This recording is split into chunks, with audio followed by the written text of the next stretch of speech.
All right, we're back again, Bucks and Brews here, and this is going to be a favorite of Nick's, and I'm going to just introduce what I'm drinking so he can go to his awesome beer that he has, and then we'll introduce our guests. So, again this week, Rourke Brewing Company, French Toast Devil Dog Oatmeal Stout, and went back to the Mackenzie's Apple Crisp. Yeah. More inventory for break room therapy. I forget all the out-of-state stuff. Yeah. Let's say today I went a little special. Went to a local place and picked up some banana bread beer from Eagle Brewing. If you've never had banana bread beer, one of my favorites is Wells, but Wells makes great banana bread beer. Can't find it right now. No. So they were like, "Hey, we got Eagle Brewing." The funny thing is, they're both from England. They both have a picture of banana sprouting a beer, and you tasted it, I tasted it. It's really good. Comparable, and there you go. It's really good. Excited for tonight's episode, right? Everybody, we talk about franchising, how to buy those big name things. Today, we have a special guest, Justin Slagel. He'll tell you a little bit about his past. We're going to ask him a bunch of questions: who, what, when, where, why, how. He'll give us insider tips in trading, and he'll tell us the positives, the negatives of it. So, Justin, thanks so much for joining us. Fun fact, though, Justin is actually my cousin. I just happen to get the better looks out of the two of us, right? So, yeah. Justin, are you drinking anything tonight? I got a Euphoria Milkshake IPA. Oh, it's from North Peak up in Traverse City. Yeah. Give me pretty much anything hoppy and bitter, and I'm just gonna chug it down. So, let's see. We consume quite a few different things. So, again, really, thanks so much for joining us tonight. First and foremost, right? Everybody's gonna want to know what franchise do you own? Did you own? Are you owning right now? So I still currently own a Subway franchise with my brother-in-law. Okay. So, yeah. I mean, Subway, that's a huge name, right? That is a huge name. It's actually the largest quick service restaurant in the country. Okay. So, yeah. I mean, and that's awesome. So, walk me through it. How'd you get started in owning? How'd you find a Subway? How did you get started in this journey? So, between my brother-in-law and I, we were talking about it for a while, and started contacting. The best way, at least for Subway, is to contact the local business office for the Subway. Most major cities have them. Go in there, you start discussing with them, and they'll have lists of people that are looking to sell theirs and people that are trying to buy them. And they kind of act as a middleman between you, the buyer, and then the seller. So once you find the ones that are up for sale, you just go through and ask, like, you get in contact with them, see what their asking price is.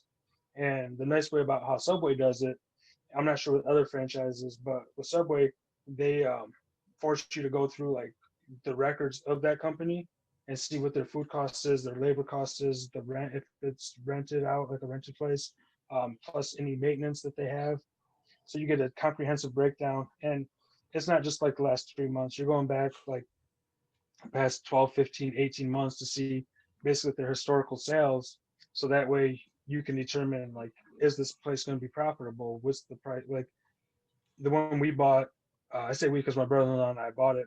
The one we bought, the person who was running it kind of mismanaged, and her profit margins were pretty narrow. But we were looking at her numbers, and her food cost was way out of whack. Her labor was just absolutely insane. So we knew by going in there, we'd be able to make the adjustments and increase that profit pretty significantly. Sure. Right. So I mean, gosh. So, when you say food costs being crazy, I guess I thought because it was a franchise, you would just buy the food from the corporation itself at like a set cost, and like every sandwich would profit the same. I mean, am I wrong here?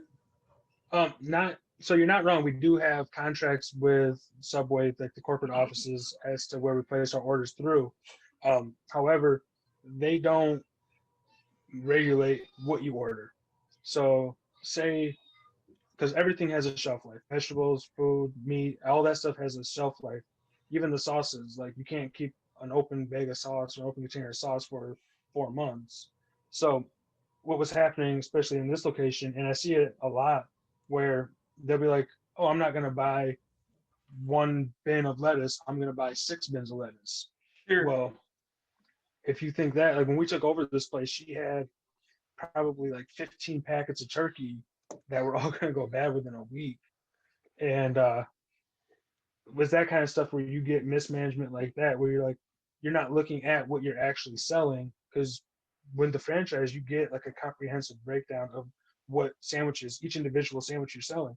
So if you're looking at your books, like, oh, we only need this much turkey or this much ham, and that's how you can kind of get your food costs way out of whack by not paying attention to your actual numbers and just going like, oh, I think we saw a lot of meatball subs. I'm gonna buy extra meatballs.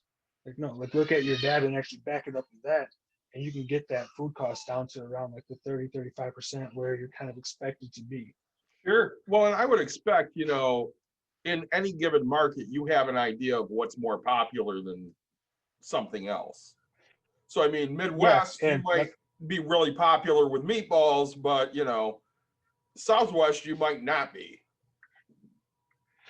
yeah, and that's one thing that like regional offices are able to provide you with, because it's not just, you can use them as a resource, not just for your stores, because you can look up your own source historical data, but also in the region, and they'll tell you like these are the sales for the region, which is very helpful because exactly like you're saying, like even here in West Michigan, what sells well downtown Grand Rapids might not sell as well in Jenison or Wyoming. So you kind of need to look at your market, because ultimately, I mean, that's your bottom line right there. So if you're not paying attention to that, then you're not going to be able to turn that profit, or you're going to see something from a place that you potentially can make $60,000-$80,000 a year in a smaller store to going down to 20,000-25,000 because your food budget gets that out of control. Sure. I was saying that, yeah, like, I mean, that's a thing that most people probably wouldn't look at. I mean, I wouldn't think about that, right? Not owning one, not being in it every day. I just assume, hey, like somebody else is controlling this. Right. So you've said it a couple times, like you're in business with your brother-in-law. I know myself, right? Like I don't do business with family, but I have some family in my business, and it doesn't always go the right way. So what's it like to do business with family? Do you suggest it to people? What are some things that you need to talk about to get a part? I mean, a partnership in general, whether it's family or not, like what are some advice you can give people that are looking into a franchise with their family? I think primarily is ironing out concrete roles. Um, that's one thing that we kind of struggled with at the beginning, is we didn't necessarily have like exact timelines for when things were going to be happening, and it can lead to an unequitable distribution of labor, where if you're sitting here and one of you want to be just the accountant of the group, the other one wants to run the storefront of the group, that's fine. But if you don't lay out those specific roles, then what can happen is you can start to kind of lead like seeds of like mistrust, or like, oh, I'm working 6-7 days a week. What are you doing? Like, so you want to hammer down those details with each other. So that way, when you're going into it, like, this is this person's responsibility, this is that person's responsibility. Now, obviously, if you're a partnership, there's going to be crossover in that, because that's the whole point of having a partner in business. But if you do have those clear defined roles, then that's going to help settle any dispute, because ultimately if you say, oh, why wasn't this store done this, or why should it this at this store, well, ultimately you look back and say, well, that's what your responsibility is. If you let me know, I can handle that. But if not, then you kind of got to rely on what you're supposed to be doing and trust that your partner is going to be doing what they're supposed to be doing. Sure. So now are you hands-on? Is your Subway local? Like, Yeah. Okay. So we're guys, just so everybody know, again, we're in Michigan, Grand Rapids area, kind of a thing. So now how often do you go check on your Subway? Like, are you hands-on with it? Yeah. Okay. Being there pretty much every day, or if not, checking on numbers every day to make sure, and in constant communication with the staff that is there to make sure that everything is going to be running properly. Well, I do think that it's one of those things where like you don't want to be that person that is on the phone looking at your numbers, or saying like, oh, why aren't you doing that? Like calling the person up right away when you see the moment something's not done exactly how you want.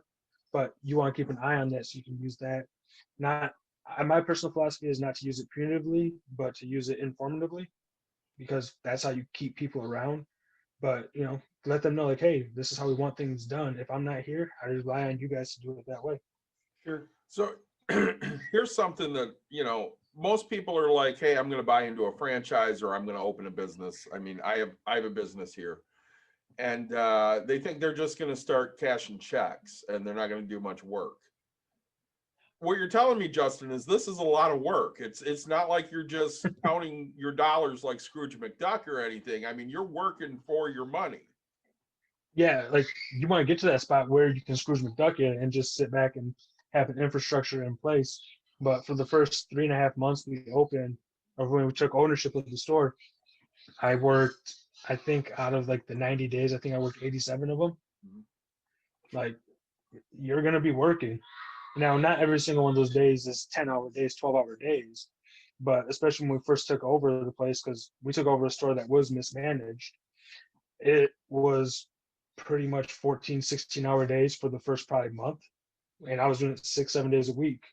Like, those hours add up, whether it's coming in at 2 in the morning, because that's when you can get in to do some deep cleaning and taking things apart to reassemble them, or it's going through and just checking through all your numbers and crunching everything, or even just standing there on the line and working, because ultimately every hour you work yourself is one less hour you have to pay somebody to work. So Well, so with owning a Subway, did you work in a Subway? Like, did you know, because when I walk in, right, you got the buzzers going off, and I don't know how to make bread. Like, I got the basic idea, but like, when you go to buy it, does Subway have like a training thing for new owners? Do they teach you what to do, or is it just here, good luck?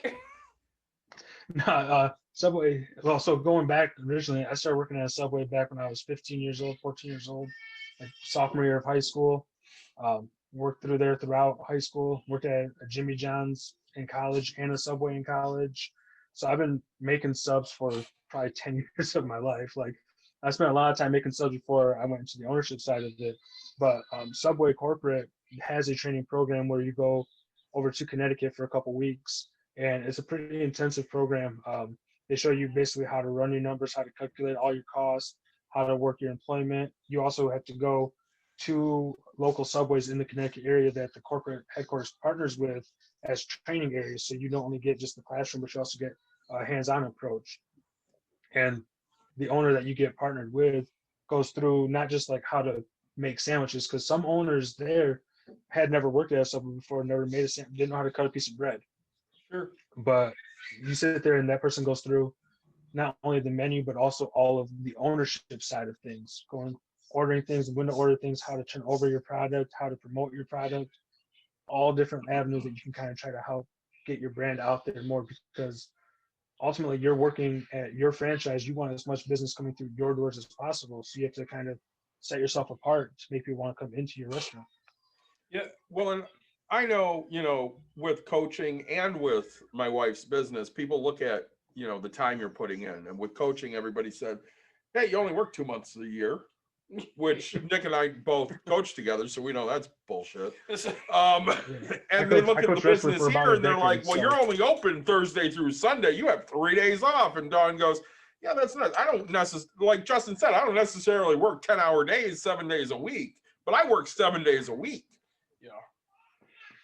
We'll say, and of course, Subway opens at what, like 6 in the morning, 5 in the morning? 24-hour Subways. Well, yeah, there there are 24s. If you have breakfast, usually open around 6 or 7 o'clock. If you don't do breakfast, usually around 9 at the latest. So it's 9 to 9, 10, 12, 14-hour days. I know when I worked at Wendy's, there was no breakfast, but we had people in as early as 3 a.m. Like, Justin said, he's in at 2 a.m. because you have to prep everything for that day.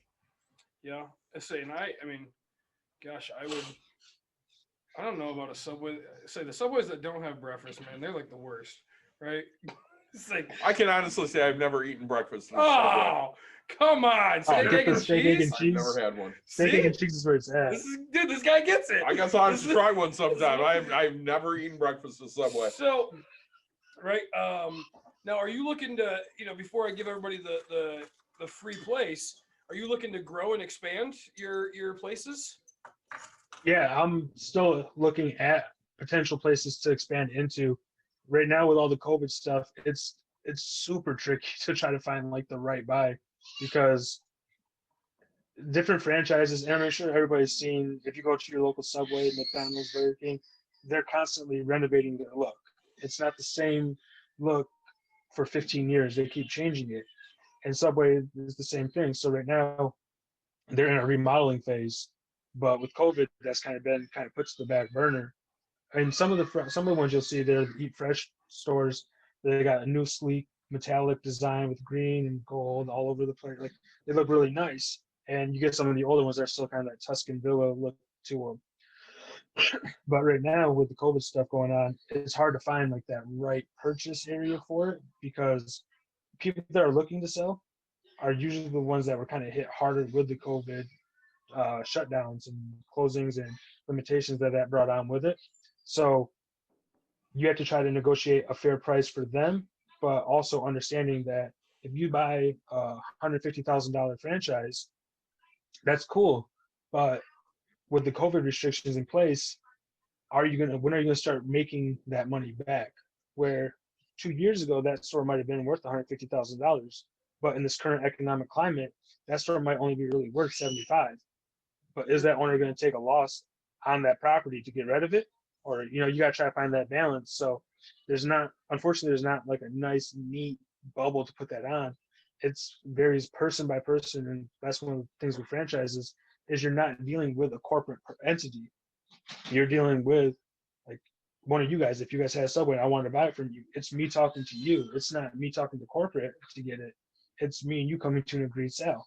Sure. So it's definitely a tricky thing. And right now, in my experiences, it's not great unless you had framework in place to buy before all the shutdown stuff happened. So I was just at Walmart in Granville, and I noticed the Subway there is shut down, right? It's closed, and I mean, so of course everybody's like, "Hey, I want to buy a Subway." So right now and when I used to go in there, the lady was always behind the counter, and she's like, "Oh, I'd sell this place and go back to being a doctor," and so, but now I mean, she now how do I find her? I guess right, like, so and do I have to assume her contract with the Granville Subway, like in the Walmart there? Like how does that work? I mean, I know you said I can go to the board, like the local board area, and find that, but like, do I have to say how would I go about purchasing that one specifically? So that again, you would go to the regional business office and you would let them know like, hey, I'm interested in purchasing the Subway. I've talked to the owner over at this one. She says she's interested. Can you get me in contact with her? Ultimately, they want to go through the central office so that way everything's done legally. It's all contractually binding. You know what you're getting, and that's one of the things where she might say like, "Oh, I want to sell this for this price," and "Oh, we make this much money." Well, Yeah, the corporate office is going to make sure that what the numbers that she says are actually backed up by solid facts and figures. It's a great way so that way people don't get burned on it. 100% what you're getting yourself into. so when you file taxes, you have to file them, I guess, what, like with your accountant plus with the corporate office, or I No, mean, you still file your taxes just normally. All your data gets every week you have to submit your sales reports. Every month you have to submit more sales. So like you're constantly submitting data to the corporate office and okay, they're checking in on that.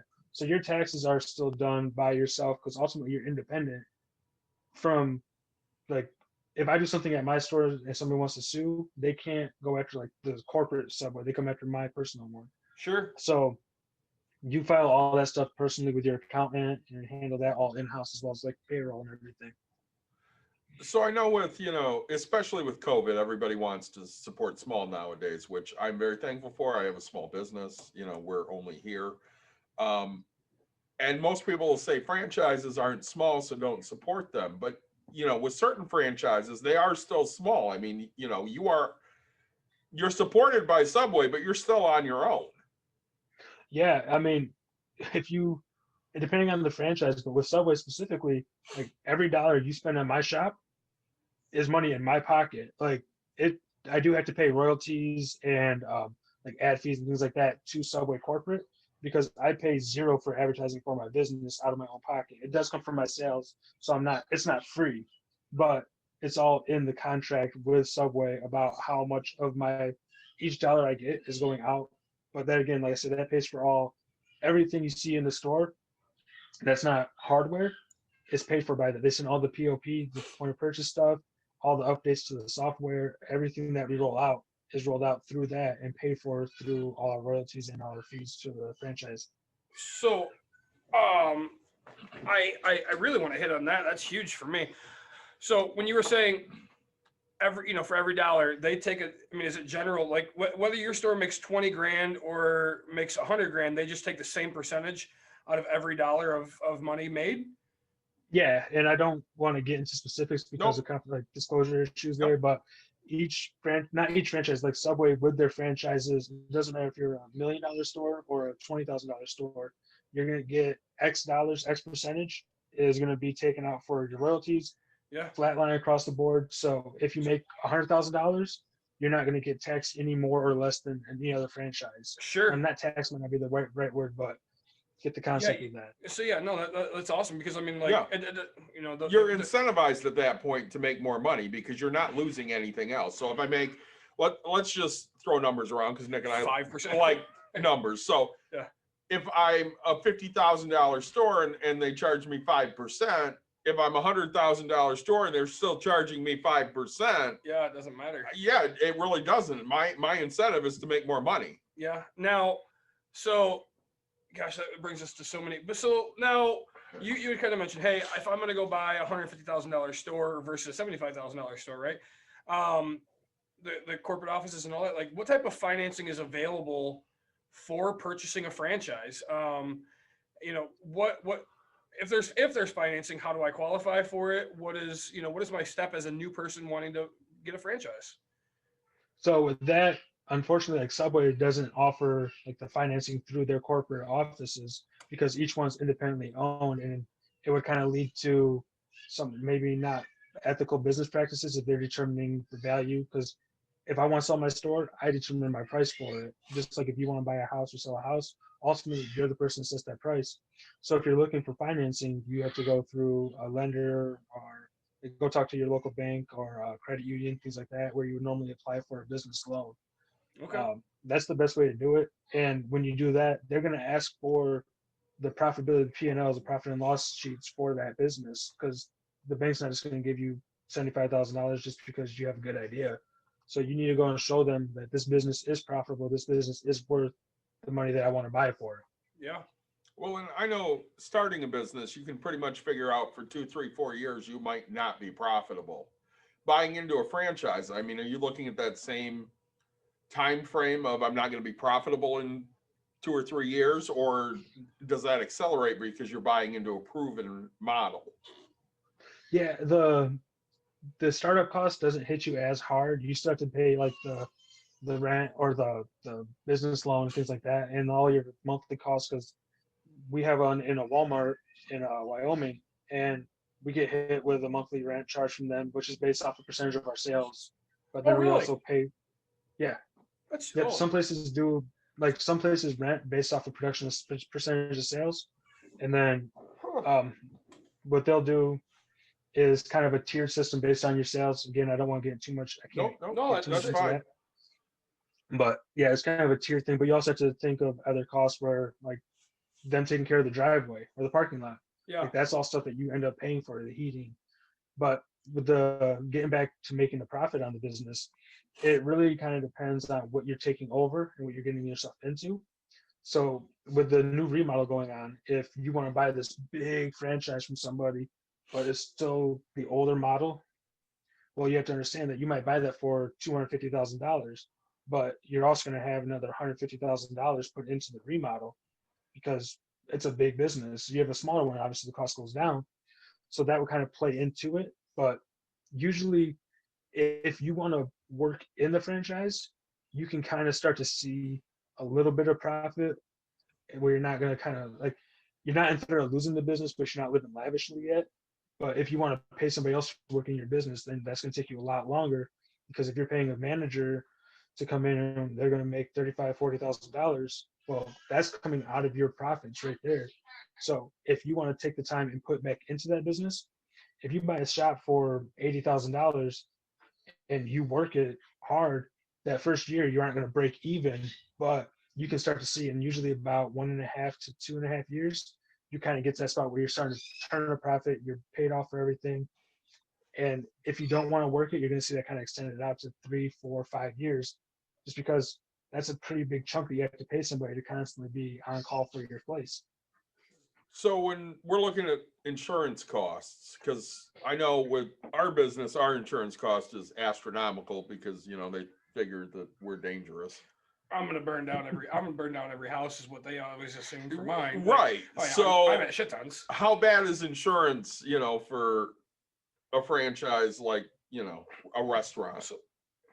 The ones that we have, which inside of a Walmart, the insurance isn't terrible because your threat of robberies, people breaking stuff, it's just a smaller threat because somebody will have to go into Walmart and target your store specifically to do the damage. So the taxes or the insurance, excuse me, isn't anything outrageous. It's, I don't want to say it's like you can just ignore it, but it's nothing as significant as we looked at some standalone businesses, like standalone stores. And when you get into those ones, you kind of see like the taxes go up significantly because, again, at Walmart, we're not liable for customers in the parking lot. We don't have a storefront that people are going to break necessarily. But if you have the standalone store, that's where you kind of see the insurance go up a little bit higher because there's just more of a risk associated with it. You mean to tell me that people, when they go rob a Walmart, they're gonna not pick the place that doesn't make as much as the Walmart cashier? Like, No, it's weird, right? Like that's surprising to to be me. honest, Wow. if somebody wanted to, they want to come by, like, here, have a macadamia nut cookie, you can take that and leave me alone. I'm not gonna mess with you. So I want to start a ATM business. So can I come put an ATM inside your Subway? Unfortunately, no. That's a corporate issue right there. That's We don't ridiculous. want any. Yeah, well, you put it outside my door, we'll have a little handshake. So now corporate, right? Like they get to tell you, what goes into your place. I mean, now, so you mentioned like having to update. Now, do you have to update? And now do you have to go to their specs? Like corporate tells you can't have an ATM. I mean, so, like there's certain things that they set for you. Yeah, they do have guidelines that what can and cannot be in the store. Okay. Ultimately, and the nice thing about Subway is you determine everything for your store. Now, there's things like third-party things that you can't put in your store. That's just kind of against their guidelines. But when it comes to the remodel, they want a uniform look across it. That's why if you go to, again, any other franchise restaurants or any other Burger King, McDonald's, those kind of places, when they do a remodel, every remodel is pretty much the same across the board because they want the same experience in Grand Rapids, Michigan as like Tucson, Arizona. So you have to kind of follow what their guidelines are. But, and the nice thing with Subway is they have kind of a variety of menu options. When I was in Connecticut, I had a falafel sub for the first time. Didn't know that even existed.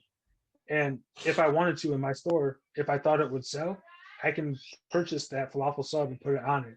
Or different states have different kind of unique quirks that people in Arizona like a different type of food than we like up here. So if I want to get like a Santa Fe chicken, I can go, and if it's profitable for me, again, that's one of those things where you have to kind of look at your market and see. And that's where the corporate or like the local regional office can help with that. You can see how those kind of subs would do in your area, because that's what you're kind of paying your royalties for. Sure. They can do that. They do that market research for you. Oh man. So you don't have to. I'm gonna end up getting a falafel sub. Like So- we're convincing him to get falafel up here. Like, let's do this. Well, Nick and I mean, we've said it before, we're fat guys. Factual statement. And so him and I both were so disappointed with Subway. That's You know I'm going there. Oh, of course. Because they got rid of the Subway Club. I mean, What the hell, They Justin? didn't get rid of it, right? They took the roast beef away and put bacon on it. Like I wouldn't notice. I mean, some things are out of our controls. Like you can't handle everything. So You when just things are made from like, you just said I can get Santa Fe chicken and falafel, but all of a sudden I But I can't get roast beef. Like, But if it's something that they aren't selling anymore from the top down, then if we can't get our hands on it, then we can't give it to you guys, obviously. Justin, I'm telling you right now, you need to tell corporate they need to bring the roast beef back, because I've been a Subway customer since I was like 14 years old, and 99% of the subs I have bought were the Subway I Club. walked in. I was like, "Hey, let me get a Subway Club," and they like throw bacon. And I was like, "I think you and I got a difference of what a club is, my friend." And he's like, "What?" He's like, "No, we don't have roast beef anymore." I was like, "You could have told me that 10 minutes ago." Like, no. So, right. So we did this last time. Where we were talking about, hey, America, if you want to make a change, you gotta go out, and then all of a sudden the stock market, like the people went against it. So we think we have like the world's biggest influence. Hey, America, we seen what happened to McDonald's with the Orange High C. I mean, that shit took 20 years. Yeah. But let's You get want to wait 8 back years? out there. Back. Like, I mean, so we talk about McDonald's, and I know you're not in that franchise, but I remember when I worked at McDonald's for 2 whole weeks. 2 weeks. Yeah, I was told that you had to have like $1 million net worth just to even be able to purchase a McDonald's, right? Like, you not just anyone, like, but you had, like, that was your minimum qualification from Subway. They only wanted From McDonald's. accredited investors From McDonald's, not Subway. That's what I'm saying. Like, oh yeah, so like, say from McDonald's, right? So to buy any of them, like, you had to be an accredited investor. Now that I know what accredited means, Right. Is there any qualifications? Like, can just anybody buy a Subway, or do they have certain things that you need to qualify for? Basically, if you can afford to purchase a Subway, they're not going to stop you from buying it. Now, it's not as easy as, I'm not going to go take $50,000 down to the corporate or to the local business, the regional business office. I'm not going to bring $50,000, $75,000 there and be like, here's money, give me a franchise. Sure. You have to go through, they're going to make you kind of go through the ringer and make sure that you actually want to purchase that, so you know what you're getting. But ultimately, if you are interested in purchasing a Subway, you can go through, and me off the street. Like, I didn't have a net worth of anywhere near $1 million, but it's going down there, proving that you are financially able to afford it. One, because they don't want to put you in a situation where you're going to fail, but then also that you have the determination to run that franchise, because they love owners that are involved in the franchise. And the one that we took over, the owner wasn't super involved in that one, and it showed. Like I said earlier, like, the food costs and everything was out of way. The store wasn't cleaned properly, and it showed of neglect. Did they own it for quite a while? Yeah, the person that we purchased from owned it for a while, and it was one of her lower performing stores, but she neglected the store and was surprised that it didn't do well. So that's one of those things that led us into thinking, like, all right, we got it fairly cheap because it was in bad shape. And I mean, kind of like when you buy a house, if you buy a fixer-upper, right? You look at a house like, oh, they want nothing for this. I can flip this and make money on it, no problem. Yeah. Well, there's problems, but you have that kind of there's always problems. Yeah, but it's that same thing here where you got to look into it and say, like, can I actually make this store profitable? And what steps would I have to take to make it profitable? But I mean, it's nice because, like I said, like, you can go from never owning a franchise, never working in a Subway, to showing the actual determination and drive to work one and to own one and purchase one and kind of get that ball rolling. Once you agree on a sale, anyone can do it. Sure. Well, what I really like hearing there too is they make you prove that this is something you actually want. So, I mean, we've had some emails and such from people going, hey, you should open up a location up here, wherever that may be. And Dawn and I always talk to each other and we're like, hey, listen, you're trading on our name at that point. I'm not sure I want anybody trading on my name. And Subway's, at least, they have a great proven system, and they're saying, hey, you got to jump through these hoops. And if you jump through these hoops, you're good to go. Yeah, they give you the tools to be successful. And that's kind of what the training is when you go to Connecticut for 2 weeks. And it's not just, here's 2 weeks, no problem, we're not going to talk to you ever again. It's 2 weeks of training there, and it's 5 days a week, like 8, 10, 12-hour days of working on figuring out how to run it. And then also when you get back, somebody from that regional business office is going to be in your franchise with you, kind of holding your hand for the first week minimum, if not like extend it out to make sure like you know what you're doing, because and we've all been in a situation where like you learn something and then when you're told to go do it, you're like, wait a minute, now I actually have to do this myself. It's Yeah. more stressful. So they have that person there to kind of be like, hey, let me kind of hold your hand and make sure like you know how to do this, because that's how that's how the corporate franchise owners that's how they make their money. The more money I make, like you were saying, like it's nice if you make 50,000 or 100,000, you're still paying that X percentage, but X of 50 is a lot less than X of 100 and X of 200. So it's they want you to be successful because that's how they stay in business. And the more successful you are, the more likely you are to purchase multiple franchises. And that's ultimately kind of the goal. Because once you get to that owning 2, 3, 4, 5 franchises, then you go from making $60,000, $80,000 a year to looking at making $300,000, $400,000 a year. Now, more risk, more responsibilities, you have higher overheads in that situation. But that's where they want everybody to kind of get to, because they know if I own one franchise, I'm gonna run it hard. I want it to be successful. But if I own 5, I can't afford this to fail. I want every single one of them to be as profitable as possible, because that's gonna make me a lot of money. Sure. So you mentioned that corporate owns corporate. They own their own franchises or buildings or whatever. Do you know what the percentage is of like corporate owned Subways versus small business, or like mom and pop shop type thing? Like what the percentage of Like that is? like the franchisee versus corporate ownership. Yeah, yeah. It varies by the region. Really depends on how like strapped the economy is in that region. You find the ones that are a little bit more economically strapped that have higher corporate owned franchises, because if I go through tomorrow and I walk away, close my doors, well, corporate's not going to just say, well, yeah, that building's closed, it's terminated, whatever. They're going to take over, they're going to operate that building.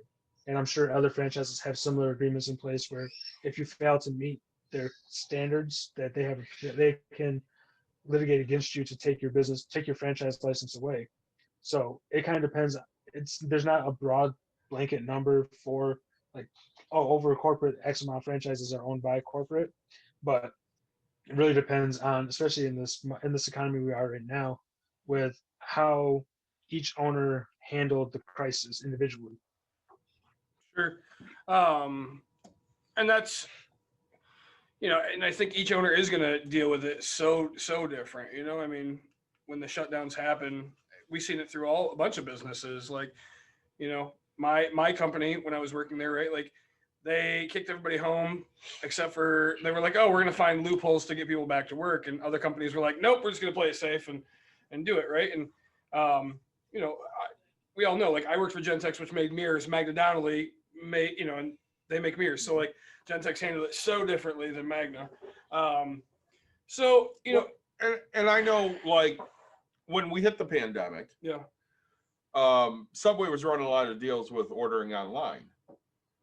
So I hopped on my app one day. I ordered, lunch for Dawn and I. Yep. And she went to pick it up, and there were people in line that were pissed off because they were doing the online orders before the people that were in front of them.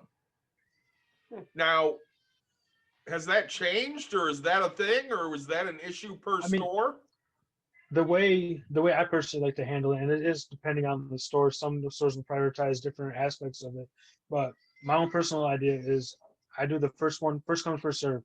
Like, if you're waiting in line and like say this online order came in before you got in line, like, hey, sorry, I got this online order real quick, pound it out. Once I get it done, then I'm gonna move on to you. Like, that's kind of what it is, because ultimately the person that placed the order online, they're coming in to pick up that sandwich just like you're coming in to pick up that sandwich. They just placed it before you did. So it's the same thing, like if you were to call in and say, hey, can I get 4 subs? This is what I want. Then yeah, sure. When you're gonna be here, I'll make it for you. Now, I'm not gonna have you wait when you called an hour ago for your sandwiches because I got busy. I'm gonna get your sandwiches out the way because you called and placed the order first. Sure. So, do you have a non-compete clause when you own a Subway? Like, let's say, right, you're in a partnership, okay, and you like it, so you're with your brother-in-law, but you also said that earlier you worked for a Jimmy John's. Can you own part of a Subway? Can you own part of a Jimmy John's? a Blimpie. I mean, you know, Yeah, no, there's a no compete clause in that situation. okay, There's kind of it's a gray area with other quick service restaurants, depending on the type of service that that quick service restaurant offers, and also where that is. I know some franchises have issues with if you have a franchise within a certain amount of miles of it, and then you can't own another business of a certain type. Now, I can't go work for Jimmy John. I can't own a Jimmy John's franchise. I can't own a Blimpie franchise, anything like that, because that's obviously in direct competition for me. But it's the same thing with a McDonald's. I can't go and buy the McDonald's down the street because ultimately we're both quick service restaurants. And if I want people to come to my McDonald's, then I'm losing money for my Subway and vice versa. So you have kind of it's an interesting. I haven't looked too much into non-compete because I'm not looking to diversify from that. But sure. if I recall correctly, it's if there's not a franchise in that area for X miles, then you can open up a different type of franchise, but you can't open up one that's directly competitive against your company. Sure. Oh, huh. That I say, and that's it's interesting to me because right, like Monopoly me says, man, I want to own one Burger King, one McDonald's, one Jimmy John's, like one of each. I want to own a Chinese restaurant, an Italian restaurant, like That way you're hitting everybody. dude, everybody, like, and everybody's just buying from my shit. Like, Yeah. that's I want to own the buffet. So, right, like, I don't look at it as competing. I look at it like there's everybody's not gonna eat the same shit. We have 8 restaurants in town. I own 7 of them. I'm getting somebody's money. Yeah, right. And that's kind of how I look at it. So, and when it comes to uniforms, okay, this has always been a question. Like, do you guys have to purchase them from Subway, or do they supply your uniforms for you guys? So you can purchase them from Subway. Okay. From Uh-oh, we lagged a specials. little. They will usually roll out some for you. Let's say, way to go, David, making the guy freeze up on us. Let's say, All I did was sit here. Oh, there you are. Okay. All right, let's try that again. You guys got me or no? we will here in a second. Yeah, just give us half a second here, internet issues. So try that again with the uniforms. Hey, don't look at me. I have the fastest internet here. And everybody knows I'm the most technology Savvy person. horribly great person. Oh, poor Justin. Are you still with us, Justin? Look at him. He's just like, I'm stuck. Yep, he is totally stuck. Hang on. We might be back. There you are. Hey! Our We're still internet crapped recording. out on us. We're gonna have to cut that out for everybody that's I'm like, is this me? Is this you? Recording. Yeah, that's our fault. So we're not going to call it technical difficulties. We're going to call it David doesn't know how to work technology. Because I can't take blame because I don't do shit. Fuck you, Nick. Yeah, that's how Anyways, life works. So back to we lost you right before we started talking uniforms. Yeah. Yes, uniform. Okay. I don't know if you guys want to roll through the question again or just pick up on that. Let's say we're going to give it one more shot. So uniforms. Does corporate supply you guys with uniforms, or do you guys have to go out and find like your own embroidery people? Do they give you the rights to the design for that? So the uniforms, you buy them all from Subway corporate. You buy them, you can give your employees. Usually we give our employees a few of the shirts free when they first start. And then if they want to purchase more, we give them the opportunity to buy them more. I do it at cost. I don't need to make money off of you trying to dress to work for me. Sure. Like if I require you to wear a uniform, I don't want to have to charge you extra money for that uniform. I don't know, each owner's different. Some owners I know will charge an extra like $5 because they don't want the hassle of trying to do it. But I let them know out the bat, like, hey, if you want 2-3 uniforms, it's gonna cost you this. If we get 10 uniforms, then I can get free shipping on it. So if you want to talk to your coworkers and get together and all of you guys buy 2 or 3 of them, you guys can save money that way. I want to make money off of selling subs. I don't want to make money off my employees. Sure. They're here to work for me. I want them to be as successful as they can be.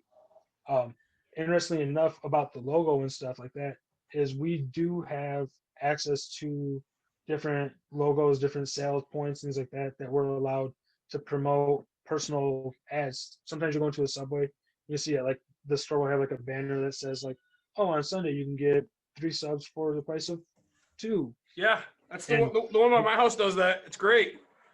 yeah, it's dinner time right there. Yeah, But you can go on the corporate website and they have access to the trademark, the registered, copywritten logos, and all of everything they have. And I mean, with a franchise like Subway, there's hundreds of different things to choose from versus like just the word Subway, just the S, like everything in there.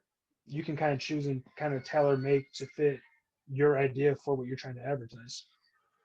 So I know when I worked at Wendy's, for the first year we worked there, they gave you food half off any day you worked. After that, it was free any day you worked. But the only exception was Frosties, which is what everybody wants.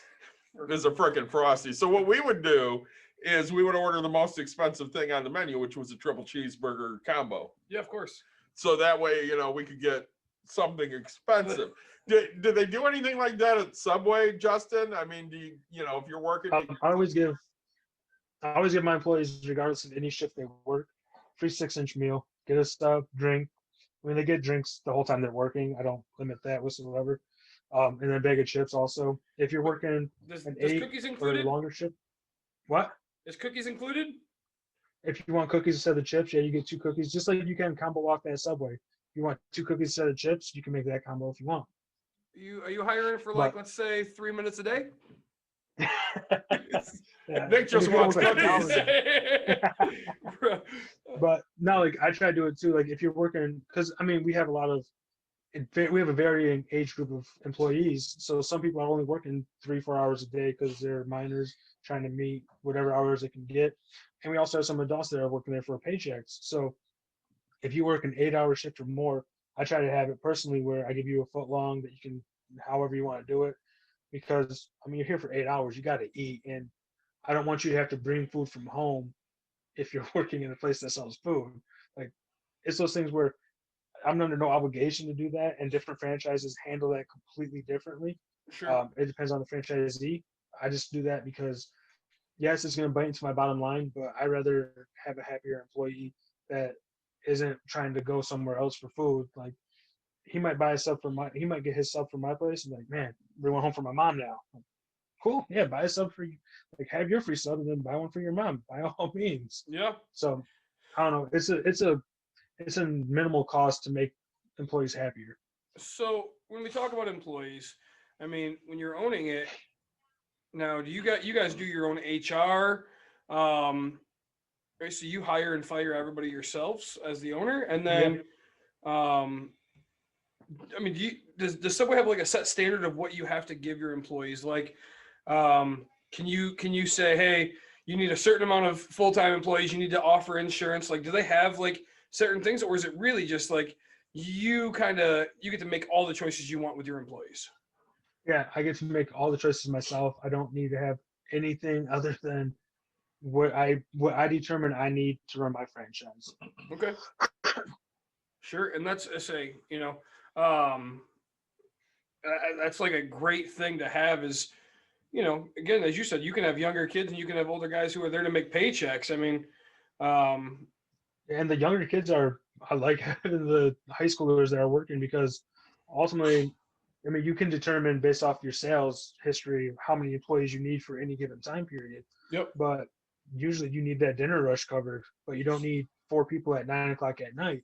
So yeah, I'll have a few high schoolers come in, work 3 hours a day, Monday through Friday, and they're getting their hours that they can get because of all like the minor laws with that. But also it's covering my lunch rush, or my dinner rush. I mean, like coming on Saturday, I'll let you work X amount of hours because cover my rushes basically. Sure. Saying So we only have limited time left here. we do. So is there anything you wanted to hit really hard towards the end here? I mean, everything, right? Like I'm on this knowledge of let's just start buying Subways. I mean, It's a great franchise to own. Like the way the corporate ownership is set up for that, they really strive to make your business as successful for you as it can be. Like, because again, like they want you to be invested in it. And if you're making $15,000 a year on your store and you're working 70 hours a week, you're not going to be that invested after a while. You're going to burn out pretty quick. So they want you to be successful. They want to put you in place to make as much money as possible. You know, I know we didn't ask a million questions, and there's always a million things. So, we talked about how to buy an existing Subway. What if I wanted to build one or like open one? We see it all the time in Meyer, right? Like Meyer went from Chase to Flagstar to Huntington to I don't even know if they have a bank in there right now. But we're like we find that Subways are mostly in Walmarts right now. If I wanted to put one somewhere, how do I do that? Same. Do I go back to that corporate that you're talking about and yeah, you go through there. It's a little bit different because you're not looking to purchase a Subway from somebody. You're looking to build one. So you need to find an area, one, that isn't saturated with Subways. Because if I own a franchise in this corner and you want to open up another one in the same block, that's going to cause an issue for me. So you need to find a spot that you actually have open availability for a Subway to fit into it. And they'll do, and I mean, they're way smarter at this than I am, because they'll go through and do like the market research in that area to let you know if a building there is likely to be profitable, if it's not going to be profitable, like what you can expect for it. But also they'll help hold your hand through it and understand if you want to build a standalone franchise like that, you're going to be looking at $300,000-$400,000 just to build it because you're building from the ground up. So your cost in something like that is pretty high, where if you buy an existing one and turn that one into a better spot, because you can buy one that is in the area you want and kind of renovate that one, turn that one into the business you're looking for.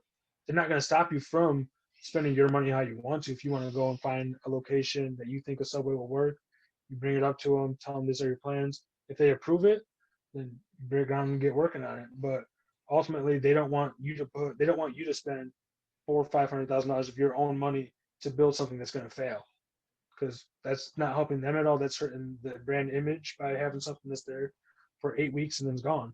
Sure. No, that's great. Like you don't really hear about that from like franchise. Yeah. You just think that franchises are greedy, filthy people that, they don't care. They don't care, but like to care about the brand, to care about their name and not just want somebody to drop $400,000. Like even if you have it, that's awesome to hear. We've asked you a million questions. Anything that you have on your side for us that you want to tell us that we might have missed? I'd say like a big thing, if I didn't hit on enough, is to go and keep that communication open with the support system that's going to be in place for you. Because ultimately, when you're coming into, if you're a new franchisee, you're not going to know everything. I worked in sub shops for the better part of a decade before I bought one. And I ran them, I was managers of them. And it's completely different when you're the one that has to do every small detail. You have to do all the interviewing, hiring, firing, getting ads out there to try to get people. A lot of people use like Indeed and services like that to try to find new hires, going through all those steps to try to find it. And don't think that you're in it alone. There's even other franchisees that you can go and talk to try to get you the support that you need if you're struggling in something. Because if we both own Subways and we're in the same neighborhood, if mine goes and looks really bad, that might make you not want to buy from another Subway. So you want to make sure like everybody's kind of in this, like we want the brand to be as successful as possible. So lean on the support system, because ultimately their goal is for you to make money, your goal is for you to make money. So use that, put them to work for you. You're paying them. If like all the royalties and stuff they get taken out of your monthly income, that's what you're paying them. That's how you're paying them. So you're paying them to do that support for you. So really lean on those people and use them as the resources that they actually are. Sure. No, and that's huge. Like you don't find many support things. Like I say, it's great. I want to let you know, hey, we really appreciate your time. I had a few. I want to give a big shout out to my English friends, Eagle Brewing. My banana bread beer was fantastic. I still have one left or so, and I'll be finishing those after we're done with this call. I'm thankful for Mackenzie's and Rourke. Nick, I got to tell you before we get off here, I have some upcoming stuff that's going to be really, really fun. So talked to Vanessa the other day, who we did our second debt talk with. Yeah. She's got really exciting news for us on an upcoming episode. if you're just going to tell me that she has to prove me wrong, I'm okay with this. I'm excited for this. It's going to be really exciting, and I'm not going to tell you what it is, but I'm going to tell you it's going to be exciting. Sure. The financial consult I did a couple weeks ago with Steven, he's going to be on the show pretty soon. He started his Roth IRA, so he's making moves. Justin, we can't thank you enough for joining us today. Yeah, I say, Had a blast with you guys. thanks. I say it's I hope you find the next few, and when you want a franchise partnership up in the Granville one, just let me know. I'll just throw money at it, and you do all the hard work, okay? Because Daddy just wants to sit back for a while. So take care, enjoy the family. Take it easy. As usual, we will see all of you guys next week.